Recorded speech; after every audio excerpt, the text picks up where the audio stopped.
Hello everyone, welcome back to my channel. It seems like I have new subscribers on here, so please allow me to reintroduce myself. My name is Sage. I'm originally from Bangalore, India and currently reside in Dubai with my family. I started my journey as a digital artist and creator back in 2020, and then went on to start creating with paper when I needed to showcase my work online, and absolutely fell in love with paper crafting, junk journaling, and all things paper. And so if you're new here, my channel covers a variety of topics regarding junk journaling, right from tutorial videos to videos where you can watch me create different projects to get inspiration and new ideas from. So if you are into that kind of stuff, then you're in the right place. A big thank you to all of my new subscribers for your follow. Please continue engaging with my channel. It really helps me grow, and I'm so delighted to have you, and I hope you enjoy your time on here. Also, if you're into short form content, I also have my Instagram channel, which is where I am most active. So feel free to follow me there as well, at Lady Blackblood Printables. Alright then, let's get right into today's video. Today we are going to be creating some ephemera cards. If you're like me and create multiple projects in a week, you definitely have some scrap paper lying around, and that's what I'm using here. This is just some craft stock that I have left over from some boxes that I had created, and I'm going to be using these tall strips to create our cards from. I'm starting off by cutting up my strips into 3.5 inches tall cards. That should give us enough of space to add labels to create little collages on. I do enjoy the look of craft stock as it is, but for this project, I think I'm going to add a little bit of a light paint to it, just to give it some extra character. I am using the distress paint in pumice stone, along with my brayer to spread out that paint with just a little bit of water mixed into that. I am running my brayer over each card until I like the look of it.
Once I've given that a quick dry, I'm going to round my corners, and then I'm going to ink up my edges using distress ink and ground espresso.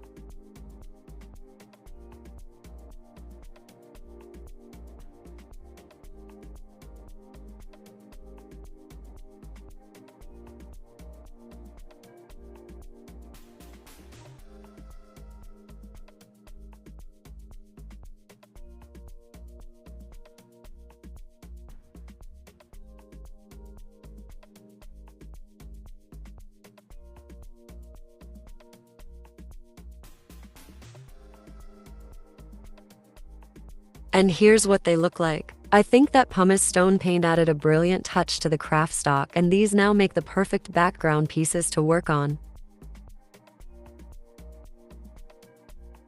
Next, I'm using the Tim Holtz and Stampers Anonymous Faded Type stamp set. We have 6 stamps in this set, and I have 6 cards, so that should work out perfectly.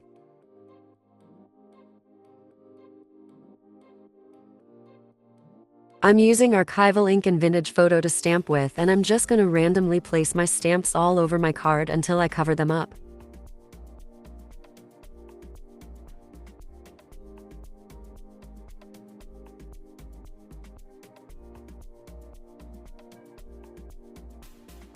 Usually, when I start projects like this, I don't really have anything specific in mind. I just like to wing all of my projects, to be honest with you. I think just allowing your creativity to flow for one doesn't stress you out, but also gives you a feel for where you stand in your creative journey, which helps a lot in the long run. There are times where I start creating and I just don't have an idea for what I want to do, and that's usually when I just walk around my studio and grab a bunch of labels, snippets, washi tape and stamps, and bring them all over to my desk and just start putting stuff together. And today is one of those times. I knew I had to make a video for you all and I wasn't really feeling it, but that's just what I do. And I really like how these turned out in the end. I think most of my wing projects have been my best creations. Does this happen to you as well? Let me know in the comments. Here's what we have so far. Now is where the real fun starts.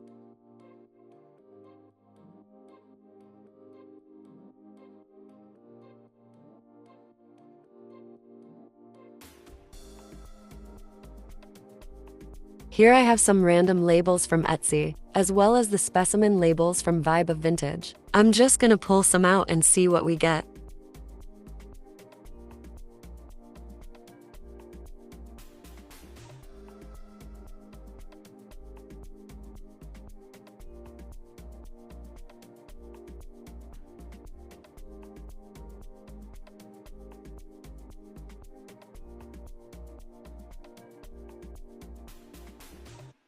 There's a lot of green in the bugs, and so I'm just trying to match my labels and other pieces to that color from this bin here.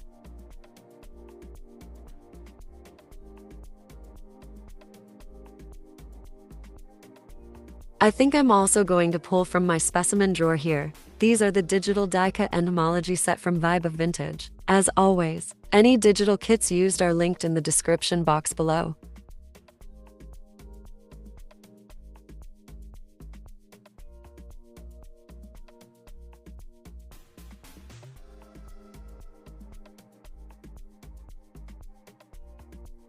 And here you're watching me just adding my labels one over the other. Again, there's no method to the madness. I just go with where my creativity wants to take me.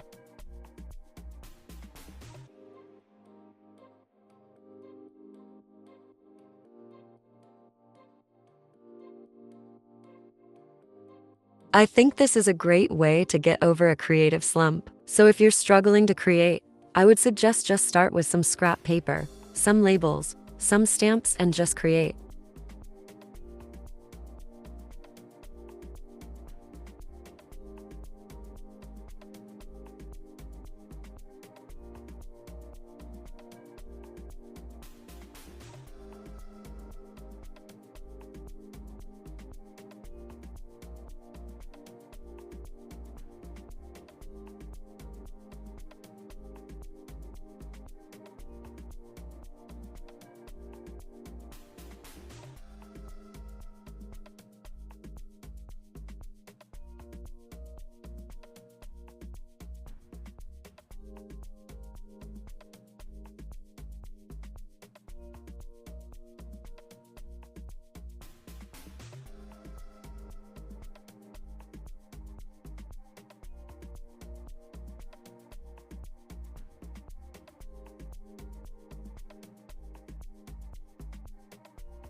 Here are some of the curator bits that I've stamped from before, and I'm just gonna add a little bit of cheesecloth to the back of each of them before I glue them down.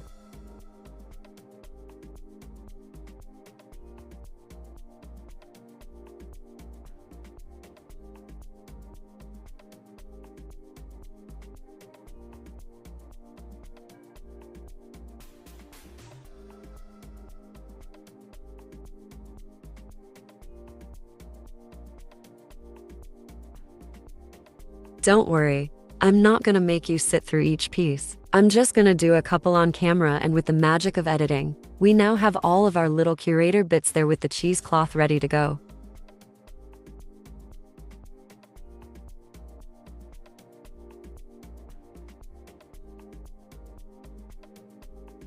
I have gotten comments from a lot of beginner junk journalers who have thanked me for showing them new techniques. and for the tutorials on my channel, and I appreciate that so much. I didn't know I was even capable of teaching anyone anything. But personally, I want to remain somewhere in between being beginner-friendly and semi-advanced when it comes to my videos. That way it doesn't matter whether you've just started out or you've been doing this for years. I think you will either end up learning something or you'll just get a new idea or some inspiration for any of your future projects.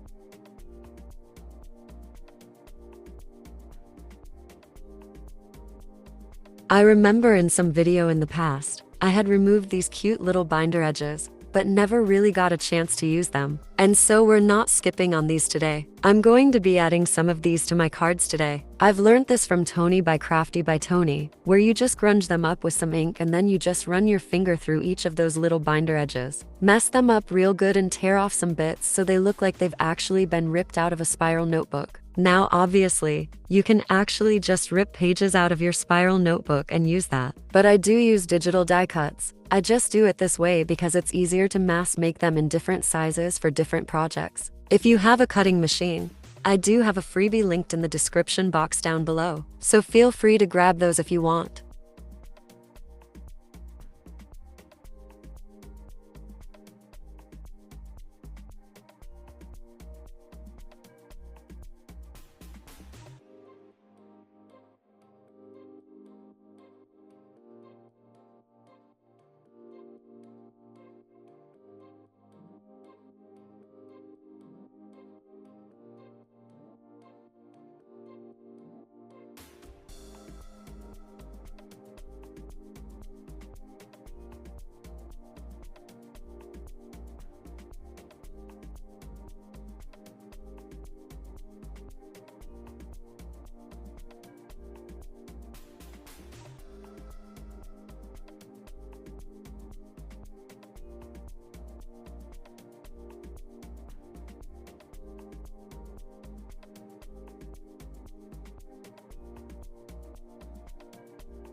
I feel like these are missing something. I started off with a transparent sticker, but didn't really like how that looked, and so I moved on to washi tape. If you're wondering what I'm using to hold my stickers and washi tape on, essentially, it's just the backing of sticker paper that I've created into a book by sewing down the center and making a signature, and then I just went ahead and added all of my washi tape onto them. That way it's a quick grab and I always have my washi tape on hand. I did this because I use printable washi tape paper, and it isn't that easy to store those papers to pull the tape from, so I took some time to cut my tape out into smaller, more manageable pieces and then removed them from their original backing and stuck them down onto the pages of this book. And I'm glad I did, because it's so much easier to work with now.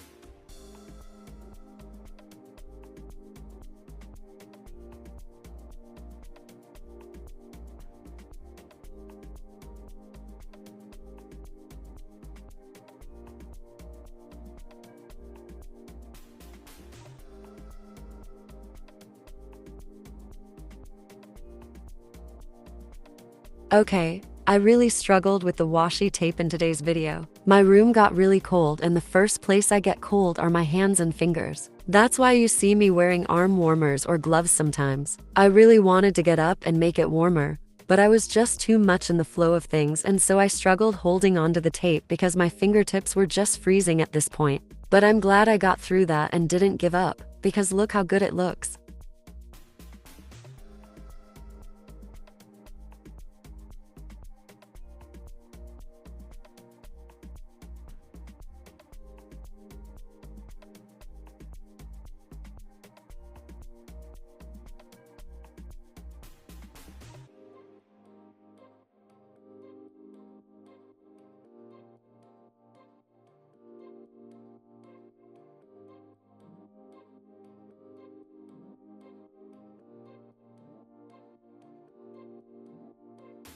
So, at this point, I thought we were still missing something, so I just pulled out a couple of strips from my drawer. And this is also a washi tape set from Vibe of Vintage, but I just printed them out on normal copy paper. I think that adds a nice extra touch to these.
Since I added those blank strips to some of those pieces, of course, I cannot stand any blank spaces in my projects. And so stamping was the best way to get over that hump.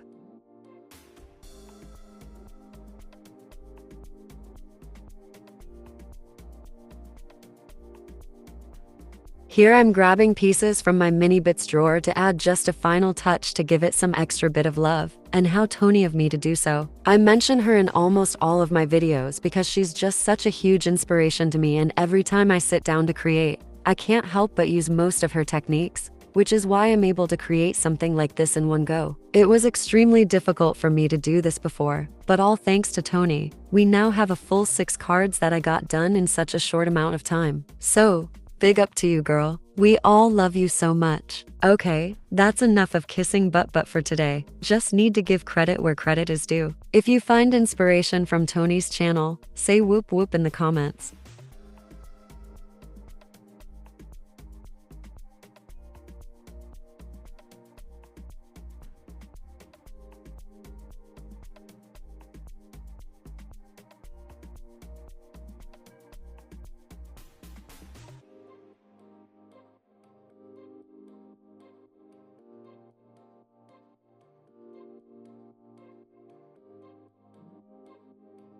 Okay, and lastly, I think adding some eyelets, bulb pins, and some sort of a metal embellishment to these would just be the perfect finishing touch to them. And that's what I'm doing here.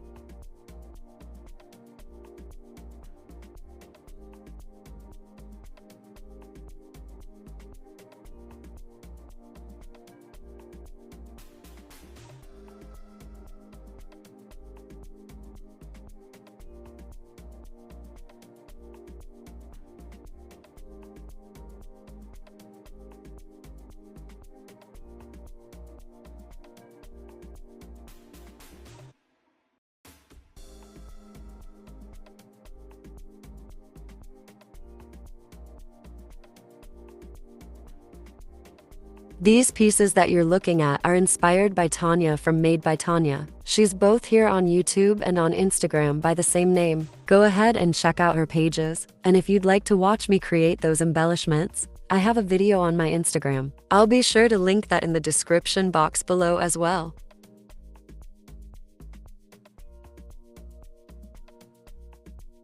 And just like that, we are done with today's project. What do you guys think? Let me know your thoughts in the comments.